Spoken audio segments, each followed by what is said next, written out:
Good day everyone and welcome to our lesson number 26, which we're going to be covering the inventory concept or inventory management. We are now currently looking at chapter 7, controlling inventory and overhead costs.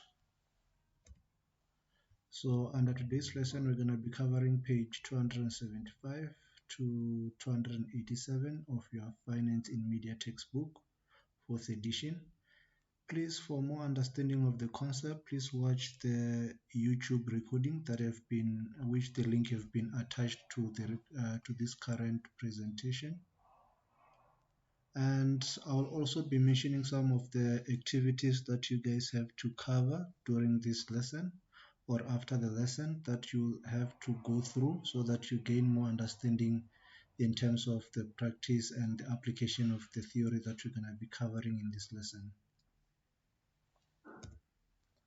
So today's lesson outcome are as follows. By the end of the lesson, you should be able to understand inventory concept, understanding inventory piling, understanding valuing of inventory, understanding the real cost of inventory, as well as understanding the economic order quantity method of managing inventory.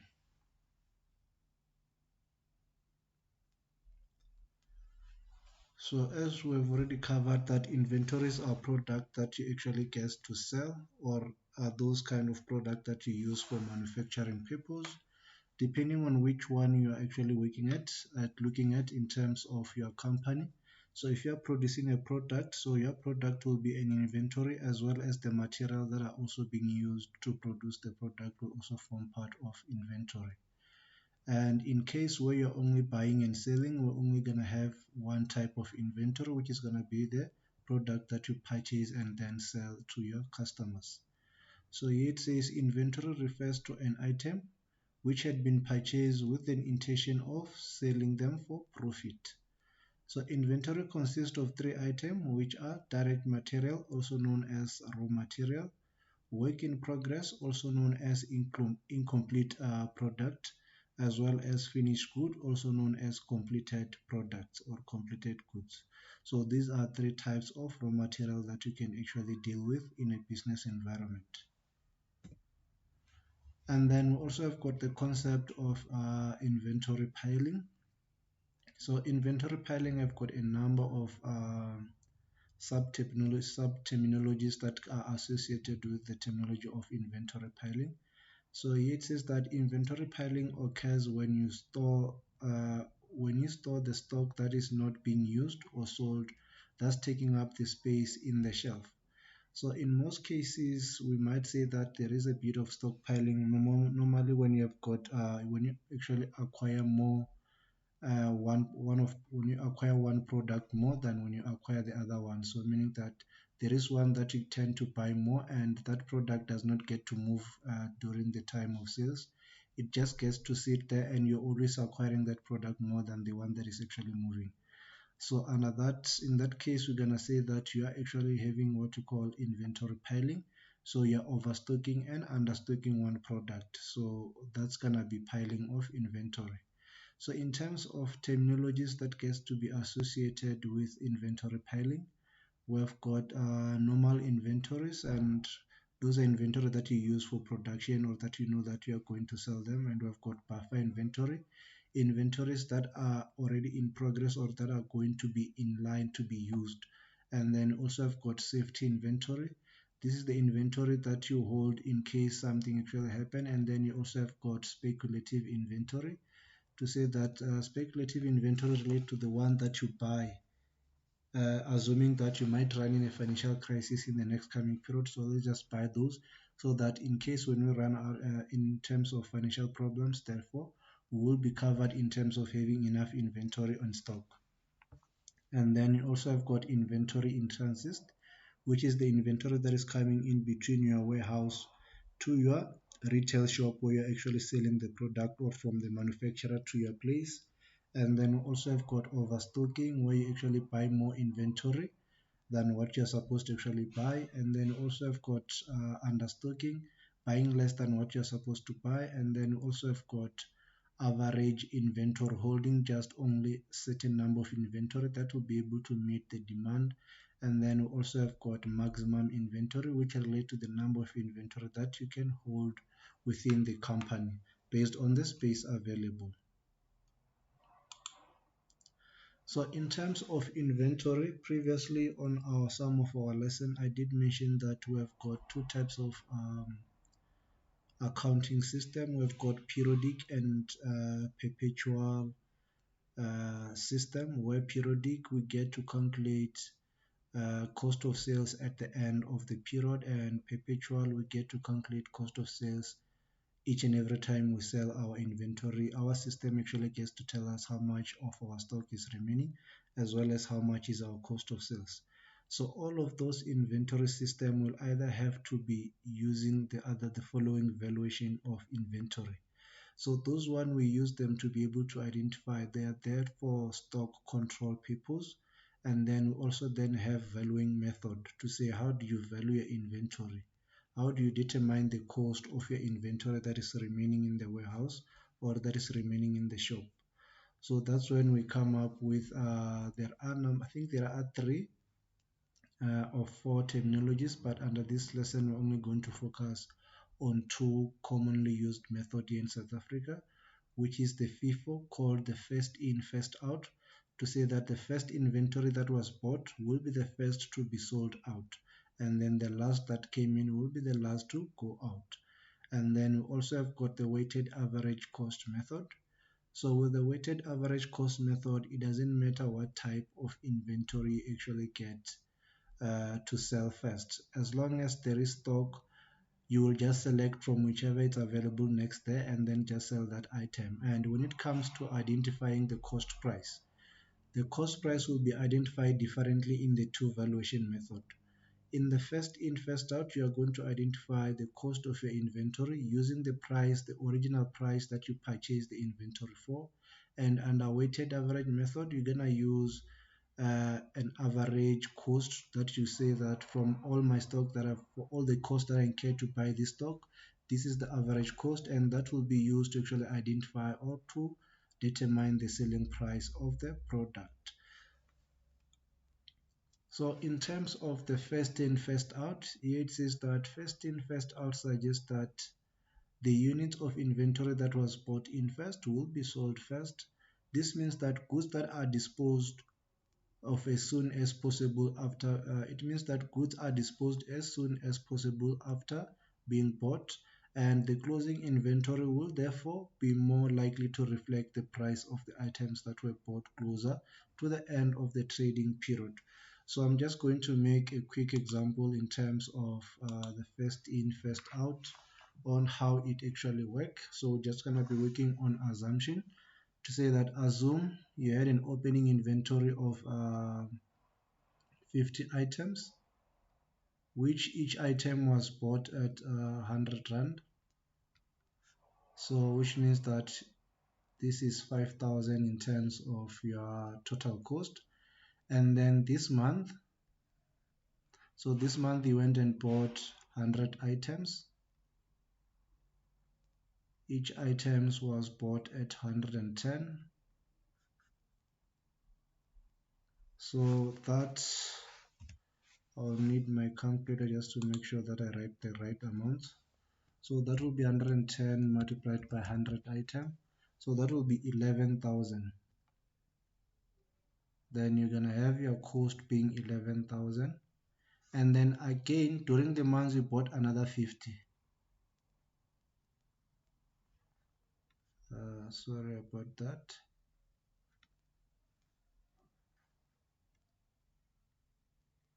So during the month, you bought another 50. This one, you bought it for 100 rand. So that's gonna be another 5,000. So in between, so what will actually happen is that somewhere at the end of the month, you go and actually sell, let's assume that you actually went and sell 80,000 inventory. So when you sell the 80,000 inventory, so you might be selling, let's say 80, you might be selling it at, so this is sold. So you might be selling it at 100 or 200, let's just say 200. So which means that we are going to have 80 multiplied by 200. So that will be 16,000. So meaning that your inventory is going to be 16,000. So your sales is going to be 16,000. So that will be the total revenue that you generated. But so when it comes to calculating the cost of sales for this, cost of sales for this inventory.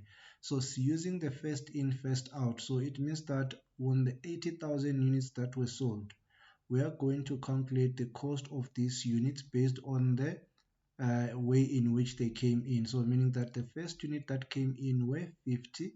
So meaning that based on the number of units we sold, it's 80. So therefore we are going to sell first the 50 that we actually had. So meaning that cost of sales will be made out of 50 units which were bought at 100 rand. So that means that we're gonna have cost of sales already having 5,000, which is from the other units. Then we will then sell, since we sold 80, so for this to be 80, therefore we also sold 30 units extra. So the 30 units that we are going to sell will be the one that we came out from the 100 that we bought for 110. So therefore cost of sales is going to be for another 30 from the 110 units that we actually bought. So therefore this is going to actually be 3,300. So therefore cost of sales is going to be 8,300. So this will be the cost of sales. So when it comes to calculating the closing inventory, so closing inventory will reflect the remaining units of what was left from what we actually sold and what was not actually and from the one that we didn't manage to touch. So based on this activity, so we are saying that this is actually sold, and out of this we are going to sell 30. So when we sell 30, we'll be left with 70, and therefore our total inventory that is remaining will be 70 and 50. So therefore this was bought at 110 and this was bought at 100 rand. So therefore here we're gonna have 7,700, and then here we're gonna have 5,000.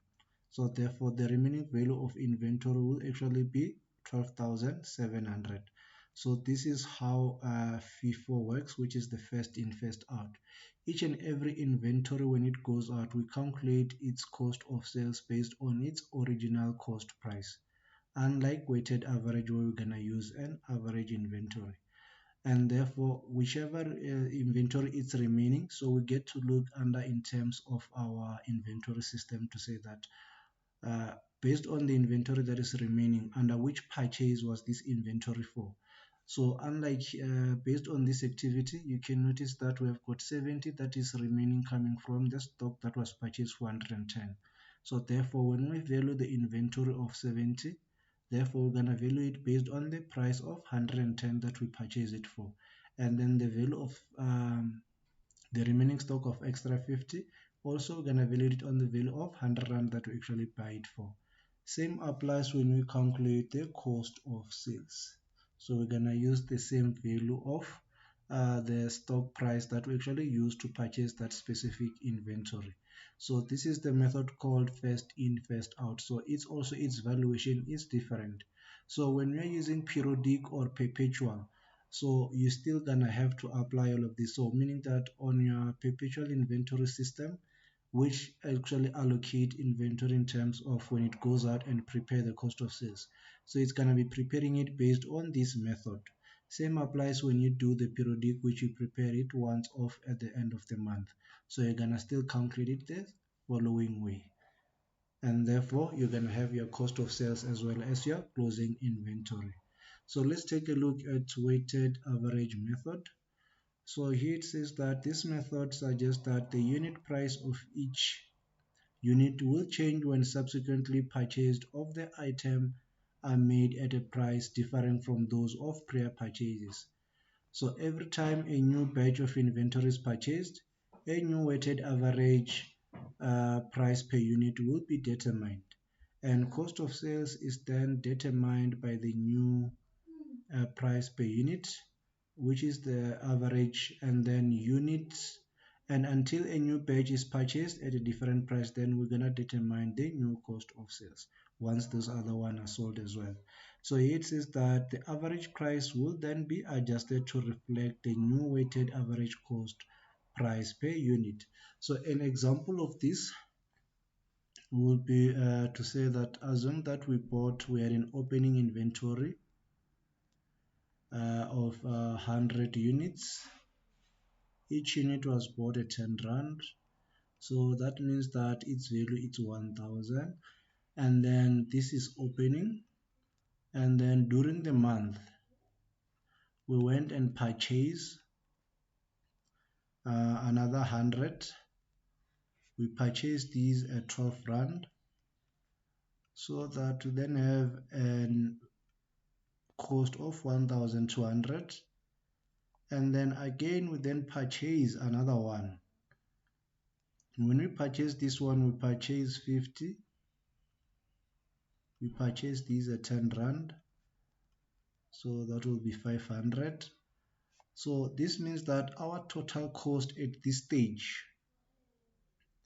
and the number of units available will be 100 plus 50, so meaning that we have currently 250, and then in terms of our cost will actually be 1000 plus 1200 plus 500. This will therefore actually give us 2700.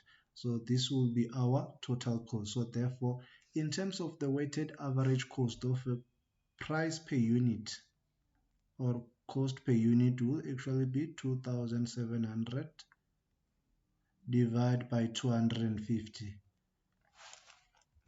So that will be 2700 divided by 250.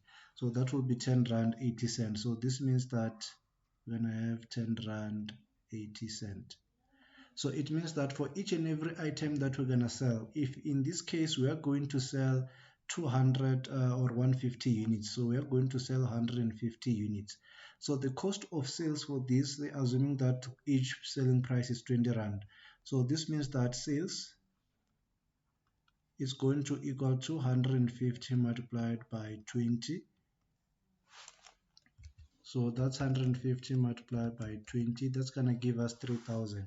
So meaning that we are actually going to generate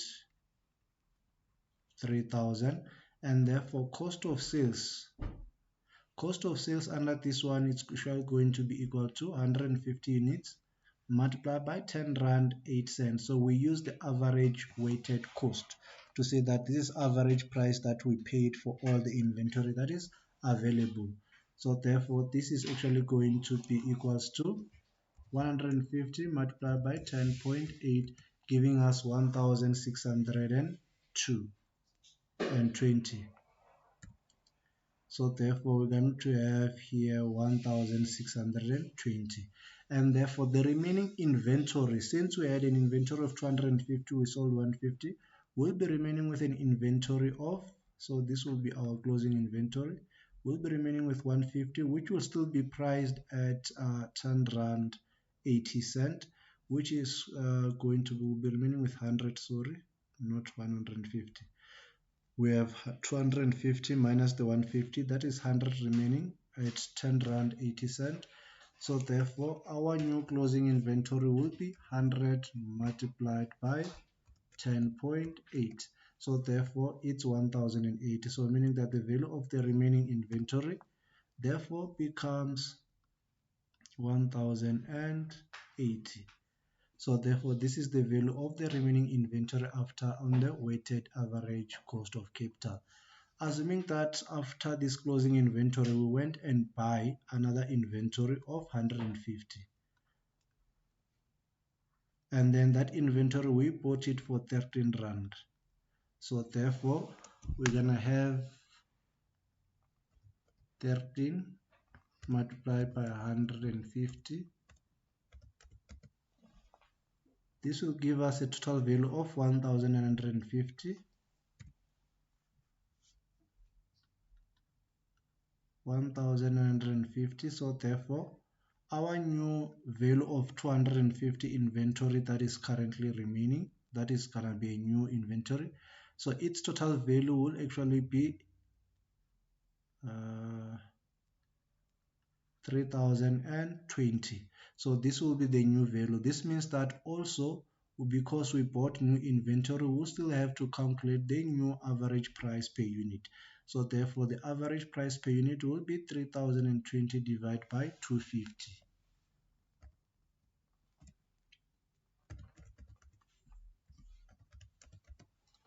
Then we have 12 rand 80 cent, 12 rand and 8 cent. So therefore, this means that the new average cost is 12 rand 8 cent. So meaning that when this inventory gets to be sold, cost of sales is going to be calculated now no longer on 10 rand 80 cent, but now on 12 rand 8 cent. So this is what the weighted average cost of, this is what the average cost method actually gets to apply to say that for each and every inventory that we have, we're going to calculate the total value of all the inventory we have, and then we're going to take that value divided by the number of units that are being held, and therefore this will give us the price per unit to say that this is the average price per unit, and that price per unit will be used to calculate the cost of sales as well as the new value of inventory. And once we brought in new inventory, we are going to recalculate the price of our available inventory based on the new cost value to say that this is our new value of inventory of 250. Therefore, the price per unit will change now to 12 rand 8 cent, also adjusting with the new cost price. So it's meaning that if we go and sell 100 out of this 250 from now on going forward, we are going to calculate cost of sales on 12 rand 8 cent.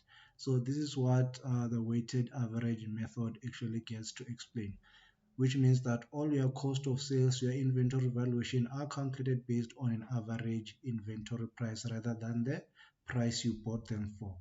Because on FIFO, that's the one where you use the price that you bought it for to calculate the cost of sales as well as the closing inventory value of your stock.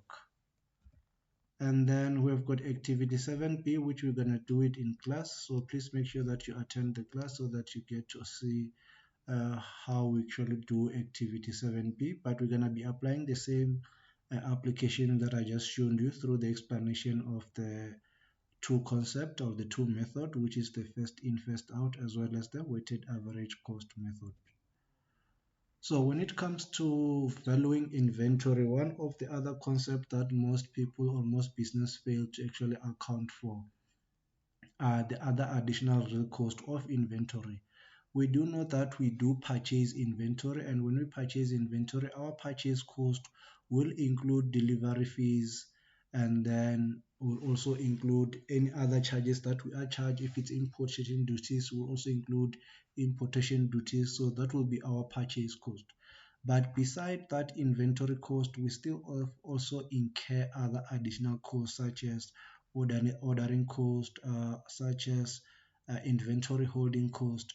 So all those costs need to be accounted for when we get to identify the value of our inventory. So for us to be able to see if we're going to be making profit or loss, we also need to account for those types of inventories.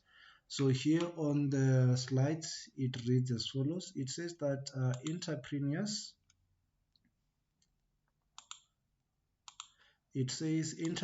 have fallen into a trap of costing and pricing their product based purely on the purchase cost, which is very dangerous since there are number of significant costs that are need to be accounted for before pricing is agreed upon.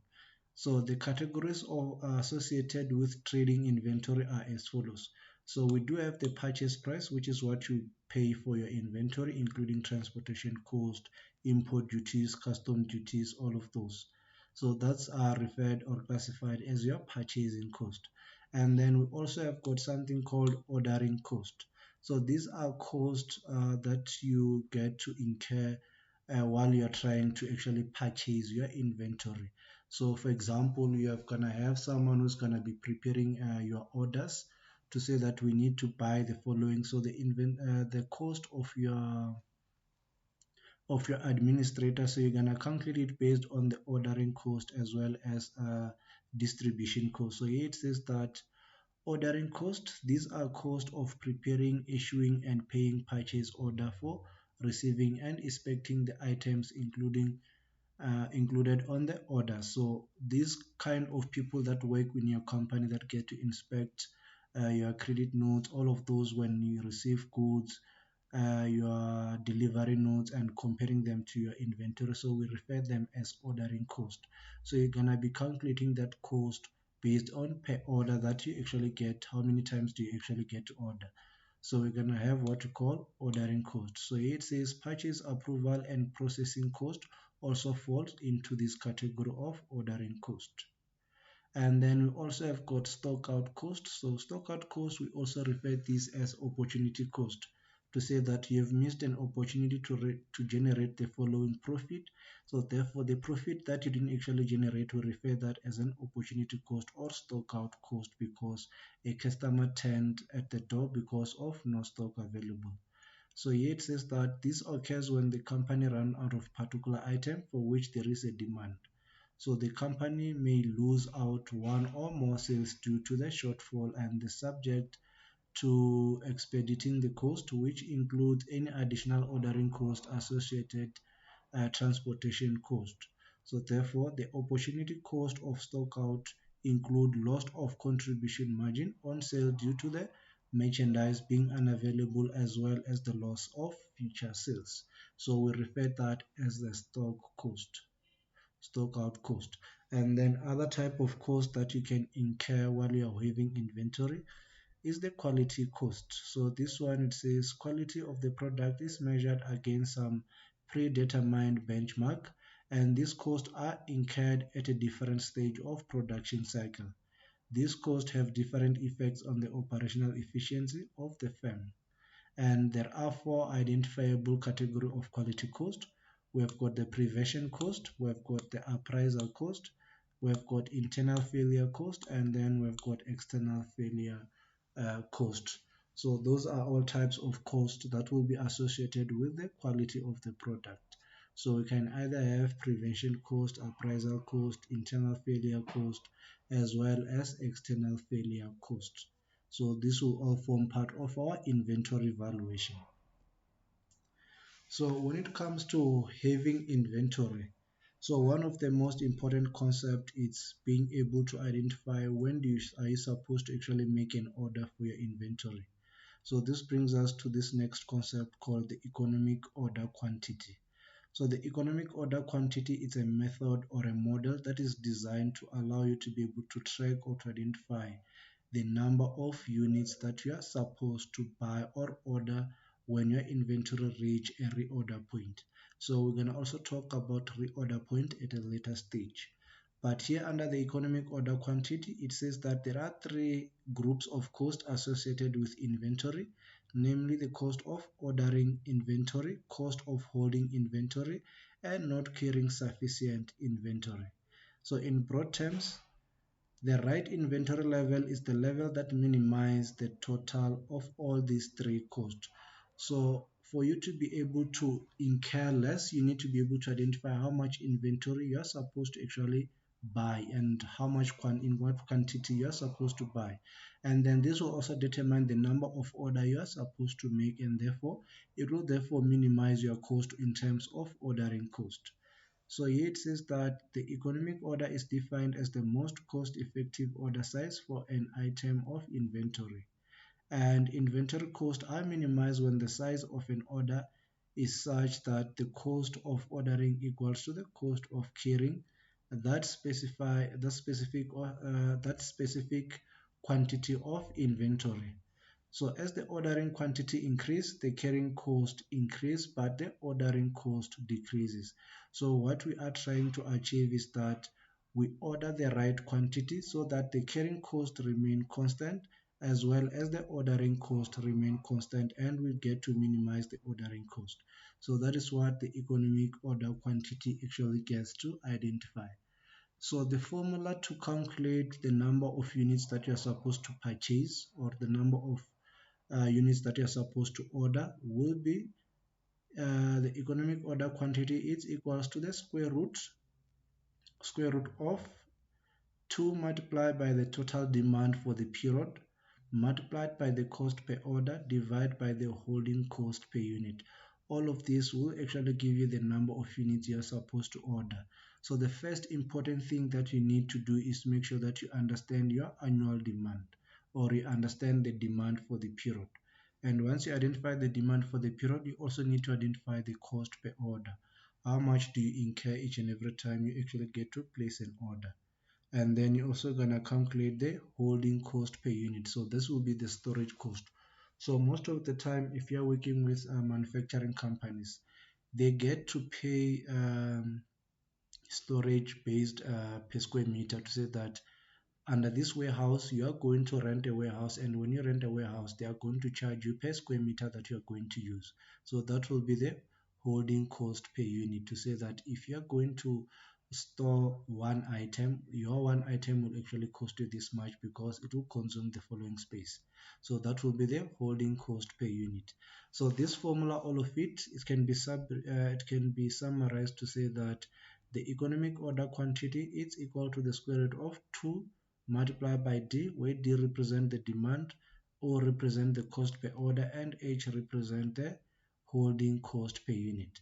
So with this formula also given like this, so in terms of assessment, you can be required to actually calculate the value of annual demand, which means that you actually have to reverse the order to say that the economic order quantity is equals to the square root of 2 multiplied by demand and cost order divided by the holding cost per unit.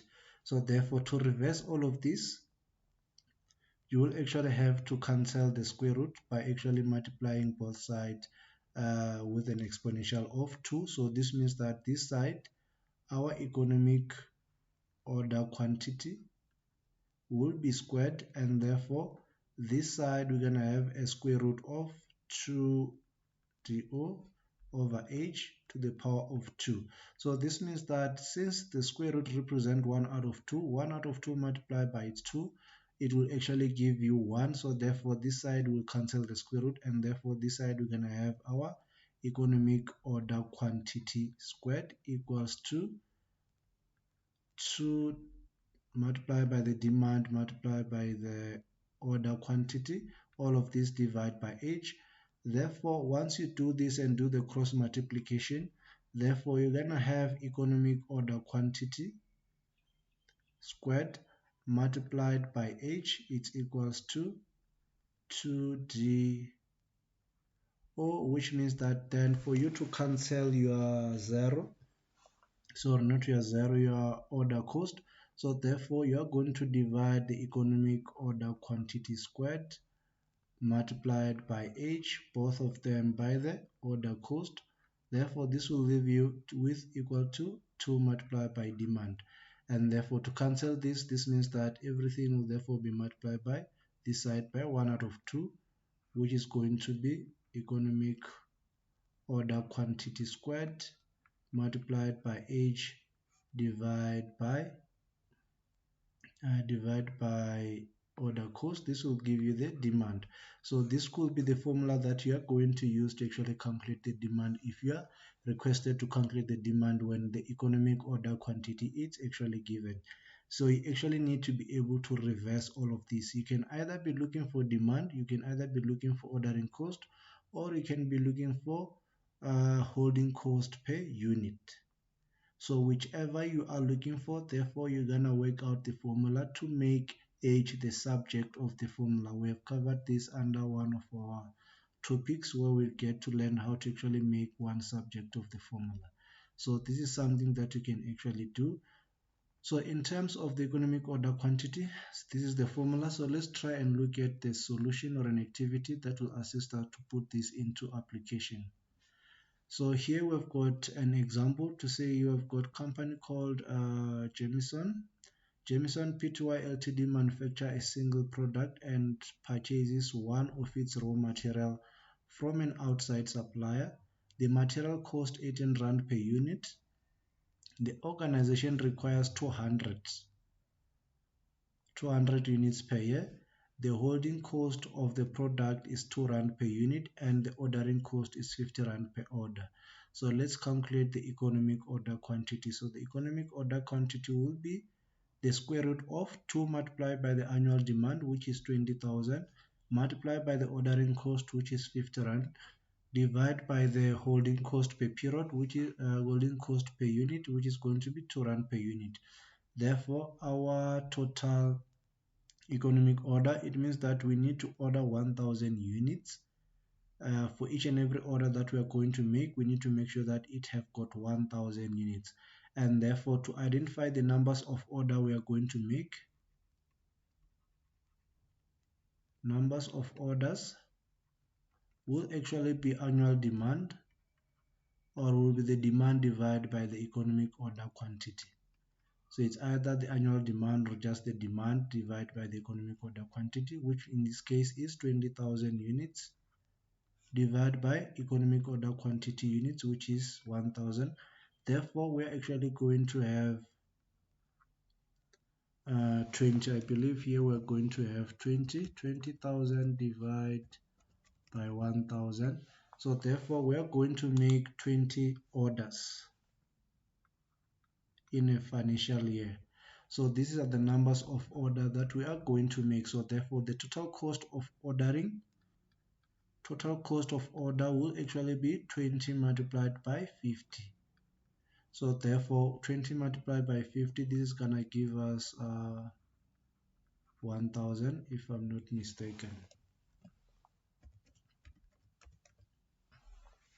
So therefore, our ordering cost becomes 1,000. So this is what the economic order quantity allows you to be able to identify the number of units you're supposed to order, and then after that it will therefore give you the numbers of total orders that you're going to be able to make during the year, and then also you are able to identify the cost, the total cost of order that you're going to make the whole annual in the whole period, to say that this is your full cost that you're supposed to expect to pay. You're supposed to expect to pay 1,000 during this whole financial period, just only for ordering inventory, and therefore the number of orders that you're supposed to make are 20, and then each order should contain at least 1,000 units. Then this brings us to our next concept called the reorder point and safety inventory. So reorder point, it is where it's when we reach a certain point in time where we are actually supposed to order inventory to make sure that we do not run out of inventory. So there is a spot or a limit. This will be based in terms of number of inventory that gets to be sold during the day, as well as or number of inventory that gets to be used for production during the month. So here it says that it is also important to know when a new order should be placed to ensure that there is no shortage of inventory at any time. So this is called the reorder point. And safety inventory is an extra unit that an organization keep on hand in case there is a delay in delivery or any other reason for the organization to run out of inventory. In some cases, you might place a purchase order from your supplier, and there might be crisis or strikes, and therefore you might have a delay. So safety inventory is there to ensure that when there is that mini delay, you actually still have got enough inventory to be able to push until your inventory arrives. So therefore your reorder point will actually be equal to average daily usage rate, the number of inventory you use on a day or the number of inventory you expect to sell in a day, multiplied by the lead time in days. Lead time represent the number of days or weeks it takes for your supplier to actually deliver the product. Therefore, plus the safety inventory. So this is what the reorder point actually gets to calculate. So in most cases, I'm just gonna use the previous example to say, assuming that the economic order quantity is 1,000 and we've got annual demand of 20,000. Assuming that for our lead time, to say that our supplier takes 1 week to actually deliver, which means that that's 7 days. So this will be the lead time. So lead will be 7 days, to say that our supplier takes 7 days to actually deliver the goods. And therefore, in terms of usage of raw material, we actually use 20 raw material a day. Usage is 20 a day. So therefore, to be able to calculate the reorder point, we are going to say average daily usage rate, which is going to be 20, multiplied by the lead time, which is 70. So therefore, we are going to have 20 multiplied by 7. So this is going to give us 140, and therefore plus the safety stock. Safety stock will be the one that we're going to say, let's keep this number of inventory in case something happens when we're trying to order. In most cases, you might find that it might say, let's keep at least 500. So meaning that if safety is 500, you are going to add plus 500 on this. So therefore, your reorder point will actually be 640, meaning that each and every time your stock reaches 640, you will need to reorder inventory. And when you order inventory, it means that after 7 days, you will have sold whatever is remaining out of the 640 from that point. Once you receive, your stock will go back to normal. And therefore, after every time you reach a reorder point, you're going to make sure that you reorder.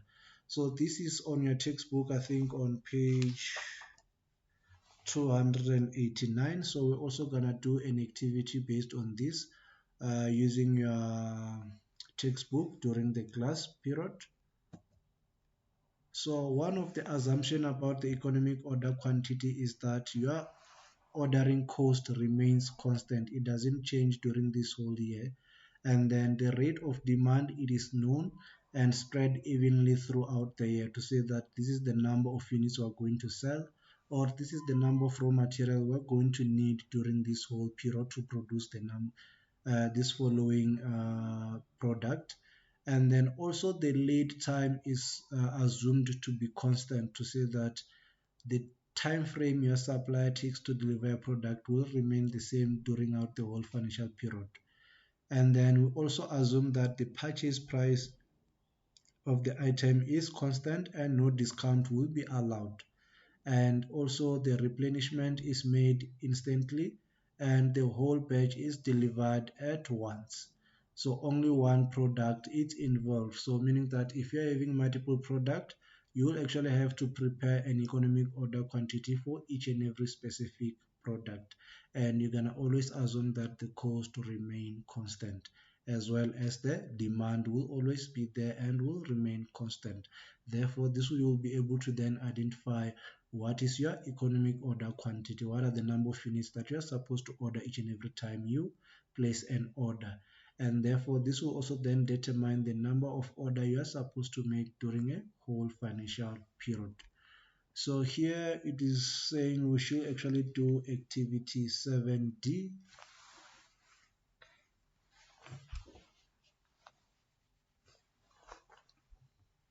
So we're going to be doing activity 7D, which is going to show us in terms of how the economic order quantity works, and does it actually allows us to save money, or do we actually get to spend more money when we follow the economic order quantity.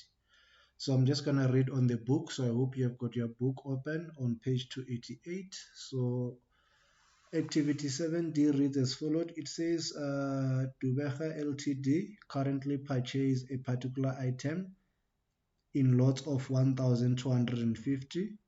Dubeha Ltd annual usage of this item is 6,250 units. Ordering cost are 200 per order and carrying cost are 10 Rand per unit. You are required to calculate the economic order quantity. So to calculate the economic order quantity for this, we are going to say EOQ, which is for economic order quantity, it's equal to the square root of 2 multiplied by demand multiplied by order cost divided by the carrying cost. So therefore this will be the square root of 2 multiplied by our annual demand is 6,250.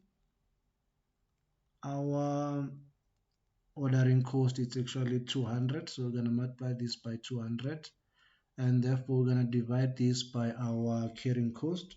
So our carrying cost is actually 10 Rand per unit, and therefore we are going to calculate how much we actually get to receive. So that's 2 multiplied by, so we're gonna have 2 multiplied by 6,250 multiplied by 200. So this will equal to 2,500,000. So it's gonna have a square root here. So we are going to have a square root here, and then we're gonna have 2,500,000. All of these will actually be divided by 10. This is therefore equals to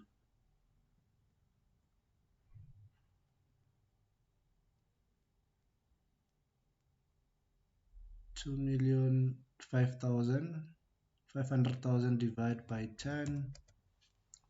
This will give us 250. So this will then give us 250. So we're going to have square root of 250,000. So therefore we go and calculate the square root of 250,000 and then identify how much is the square root of 250,000. So let me just look for the square root on this financial calculator and see if I can actually get to find it.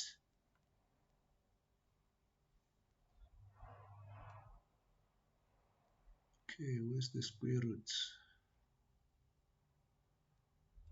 Okay, it is. So square root of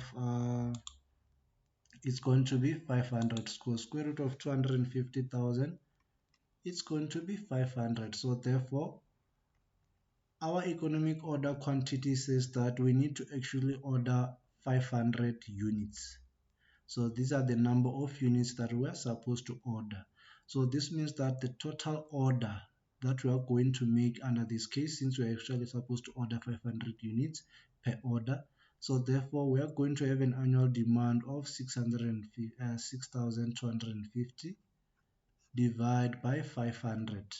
Therefore, this will give us the total number of orders that we are supposed to make in a year. So therefore, we are going to make 12.5 orders. So rounding this off, I'll just say that we are only going to make 13 orders during the whole financial period. So therefore, these are the numbers of orders that we are actually going to make. So in terms of question number 2, required number 2, it says that determine the annual cost saving if Duvecha Ltd changes from order size of 1,250 units to the economic order quantity. So we have to identify whether we are actually going to save or not save at all. So I'm just gonna clear everything up. So our economic order quantity says that we should order 500 units, and therefore number of orders that we are going to make, we said that it's 12.5 or 13, so meaning that we are going to make 13 orders. So therefore, to identify if we're going to save, we need to actually account for our cost of we need to account for ordering cost, total ordering cost, as well as total carrying cost per unit. So therefore, in this case, our total ordering cost will actually be 13 orders that we're going to make multiplied by 200 rand per order. So that's 200 multiplied by 13. So that is going to be 2,600. So meaning that our costs is going to be 2,600 annually for ordering, and therefore in terms of carrying, so what actually happened in carrying is that we are going to assume that since we are going to order 500, the number of inventory that will be remaining most of the time once we make another order, it's going to be half of what we actually have, since we don't actually have the lead time. So we're just going to assume that it's going to be half of this, so we're going to divide this by 2, and therefore meaning that the number of inventory that will be held most of the time will actually be 250. So we need to be able to have lead time so that we know how much inventory we need to be actually having in stock before when we make another order.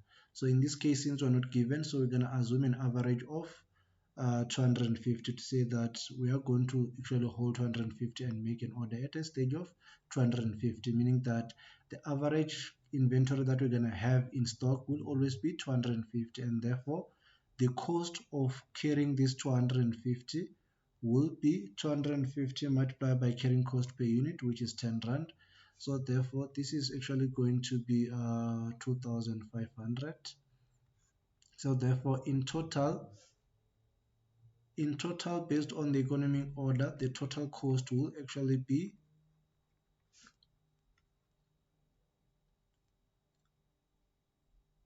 5,100. And therefore we can do the same now for the original one where Dubecha used to order 1,250 units. So under this one we are saying that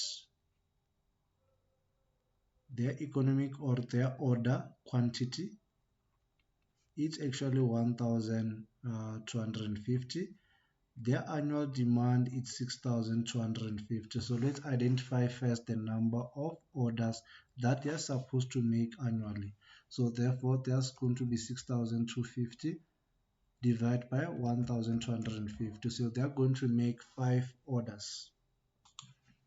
So annually, they are going to make 5 orders. So therefore, the total cost of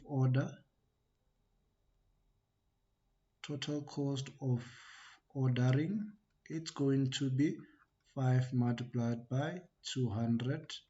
This will actually give us 1000, and therefore we're then gonna look at the carrying cost. So carrying cost, we are saying that we are going to order 1250, so meaning that half of this will actually be left in stock most of the time. So therefore we are actually going to require I think this is going to be 625.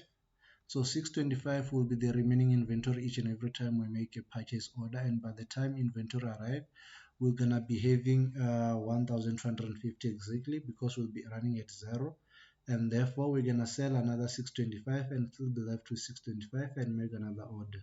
So the average inventory carrying cost will actually be based on the average inventory of 625.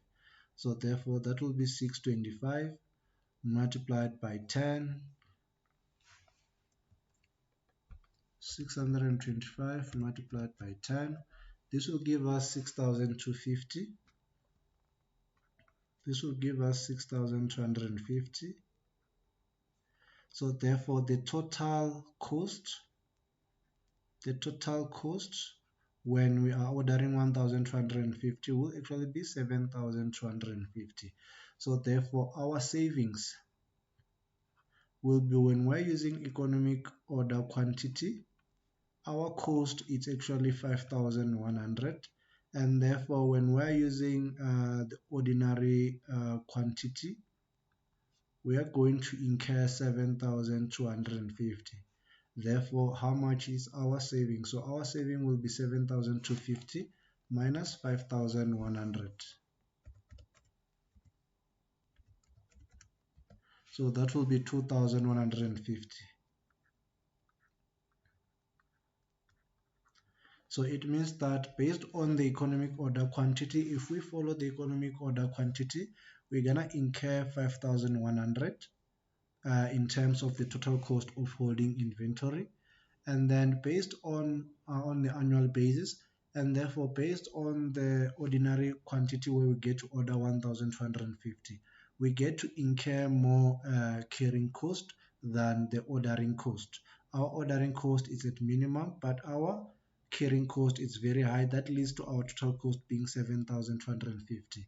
But when we actually get to use the economic order quantity, we get an average ordering cost of 2,600 as well as an average carrying cost of 2,500.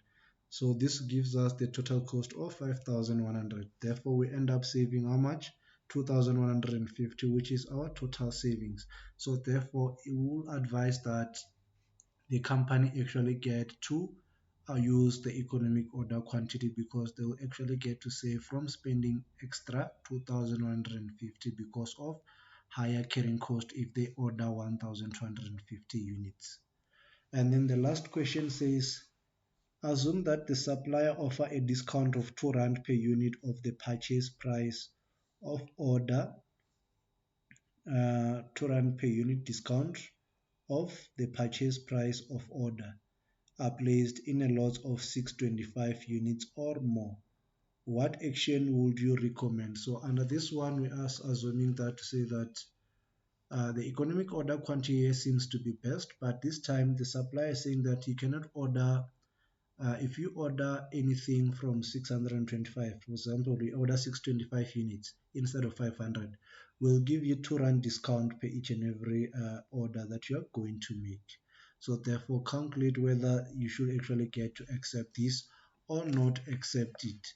So in this case, what we are actually going to do first is to calculate the discount. How much discount are we going to receive per unit? So I'm just gonna clear this up. So discount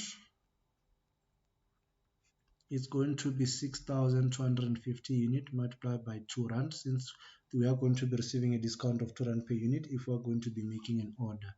So that will be equals to 12,500 if we're to say 6,250 multiplied by 2 rand. So this is the discount that we'll actually get to receive. Now we are saying that order quantity will now change to 625. So if we're going to make 625, so how many number of order we are going to actually get to make during this whole partial period? So it's going to be 6,250 divided by 625. So this means that we are going to make 10 orders. So meaning that during the whole year we are going to make 10 orders. So therefore total ordering cost will actually be equals to 10 multiplied by 200. So 10 multiplied by 200, that's going to give us 2000. And therefore carrying cost will equal to 625 divided by 2, which is the average. So 625 divided by 2, giving us 313. So I'll round off this to the nearest units. So that will be 313. And therefore our carrying cost will be 313 multiplied by 10. This is going to give us 3,130. So therefore our total cost, it's actually going to be 2,000 plus 3,130. So therefore we are going to have 5,130. And remember, based on our economic order quantity, our cost was actually 5,100. So therefore, with this new order, we are going to incur an extra cost of 130. But let's not forget the discount. So discount is going to be 12,500. So therefore, we're actually going to save how much on this? So that's 12,500 minus 130. So therefore, we end up going to save 12,370. So this is the additional cost that we are going to incur, but this is the total saving based on the discount, to say that for each and every unit that if we order 625, we're going to receive 2 rand discount per unit. So meaning that 2 multiplied by 6,250, which means that we are going to receive a discount worth 12,500. So this is how much we're going to save on. And based in terms of the total cost, annual total cost in terms of holding inventory and ordering, we are going to incur 5,130. And based on the economic order quantity, is saying 5,100. So meaning that with this new order of 6,250, we get to spend 5,130 annually in terms of the total cost of holding inventory and ordering. And therefore comparing it to the economic order quantity, it's more by 130, which is an extra outflow of cash. So that's why I put it in brackets. But we are actually going to save 12,500. So meaning that in total we are going to save 12,370 because of the additional 130 which are going to subtract from our savings. So therefore we end up actually having to save 12,370. So therefore, if you were to give advice, I would say that tell the company to accept the offer of actually then taking the discount and ordering 625 units, because we end up with a higher savings of 12,370. And on the other side, our only saving was actually 2,000 something. And then compare with this one with a discount, we actually get to receive a higher savings amount. So we less get to spend less because of the 2 rand discount per unit. So this is all in terms of today's lesson. Please make sure that you actually go and do activity number 7E. So the activities that you are supposed to do as part of practice, please do activity 7E, activity 7F,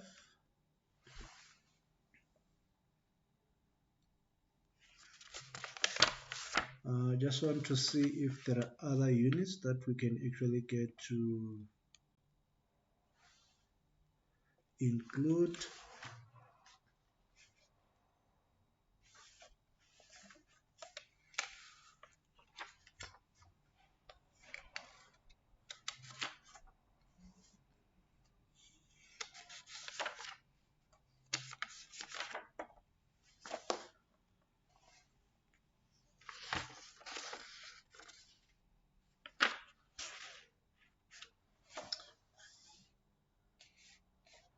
Okay, the last activity will actually be 7G. So please make sure that you practice these activities and work on them, and make sure that you have managed to master all of these activities, so that by the time we meet on Saturday, you're actually having, you have already familiarized yourself with the concept as well as the application and theory of the concept, so that it is much easier for me to be able to explain the things that you don't actually get to understand. So this is all for today's lesson. Our next lesson is going to be based on no longer reorder point, because we've already covered reorder point. So we're only left in terms of financial planning, which on our textbook we will actually be taking a look at chapter number 8. So I'm just checking on chapter number 8 what is the topic. So meaning that we are left now with financial planning and control. So next week when we have our contact classes, make sure that you come to class so that we can elaborate more in terms of the financial planning and control, since it's part of your summative assessment and you're going to be assessed on this. So this topic of chapter number 8, financial planning and control, we're going to focus on it next weekend. Thank you very much for tuning in. We'll see each other next week on lesson number 28 and lesson number 27 and lesson number 28 when we conclude the semester lessons.